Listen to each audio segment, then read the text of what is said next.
L'appareil de régulation est conçu pour 2 circuits de chauffage. Et Jamy, j'ai la bœuf qu'on a commandée. Oh ben non, y a même pas 10 grammes. Tu t'es fait arnaquer. C'est pas grave, on n'a qu'à aller là où on en fabrique, on en trouvera plein. Bonne idée. Marcel, en Sicile.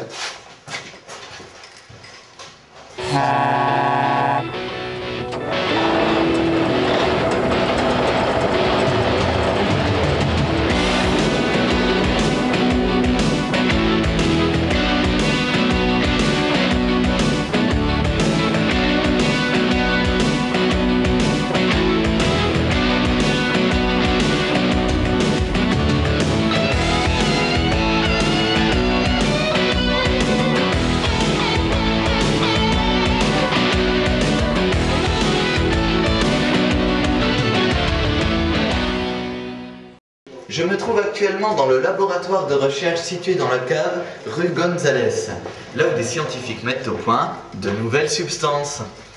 C'est très délicat car il faut rester discret pour ne pas alerter la police. Alors Mathéo, qu'est-ce que tu nous prépares? Alors nous avons ici un nouveau produit nommé Nuit Blanche. L'intérêt c'est que pour une dose de cocaïne, on en a 3 d'héroïne en granulé. De cette façon, nous pouvons obtenir une meilleure réaction au niveau du nez, mais aussi avoir une meilleure dilution lors de l'absorption, ce qui permet de planer dans de meilleures conditions. Et ça se vend bien sur le marché? Ça se vend même très bien grâce à une formule qui accroît la dépendance. Eh bien, comment fait-on pour générer une dépendance? Tout d'abord, il faut savoir que le corps humain est soumis à différents besoins vitaux. La faim, le sommeil et j'en passe. Eh bien, il faut créer une substance qui soit capable de réagir avec ces différents besoins vitaux, au point que l'on n'ait plus faim ni sommeil, mais que l'on ressente à la place un manque. Alors les vendeurs en profitent. Ils vendent la substance de plus en plus cher, jusqu'à la mort du client. C'est ce qu'on appelle le commerce.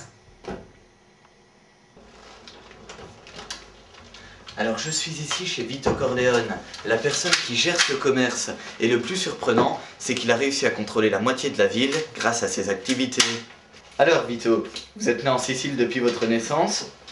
Oui, et tout ce que je fais est légal. Oui. Mais comment dirigez-vous votre entreprise? Eh bien, d'abord, on essaye d'avoir de l'influence sur toute la région, et après, on fait appel à des mercenaires pour l'exportation. Et vous exportez dans quel pays? Un peu partout en Europe de l'Est, de l'Ouest, et puis un peu en Afrique et en Amérique. Mais dis donc Jamy, comment ils arrivent à exporter autant sans se faire choper par les flics? Eh bien, pour tout vous dire, ce n'est pas une mince affaire. Regardez. Le plus souvent, il faut passer en dehors des zones contrôlées. Mais ça coûte plus cher. Il a fallu trouver un autre moyen.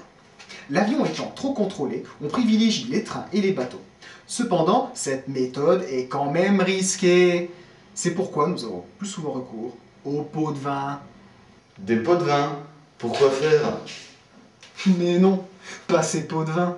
Dans le langage des trafiquants, cela veut dire que l'on va payer un haut responsable pour qu'il ferme les yeux.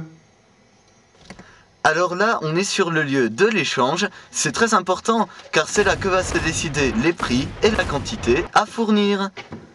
Bon, des fois, bien sûr, ça tourne au vinaigre. Ah, vache. Mais qu'est-ce qui t'arrive, Angelo? Il m'a tiré dessus l'enfoiré. Il m'a tiré dessus. Bon, bah moi je crois qu'on va pas rester là. Alors, si j'ai bien compris, il faut procéder comme ça. Alors, t'en as combien cette fois? J'ai rien pu avoir. Il y a la bande à Ishlakov qui nous a coincés au 2e carrefour. Ils nous ont tout pris.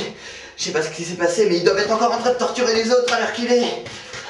Oh bah non alors! Comment on va faire nous pour passer le temps? J'en sais rien, mais je suis sûr d'avoir été suivi. Vaudrait mieux qu'on s'arrache. Bonne idée. Marcel, on s'arrache!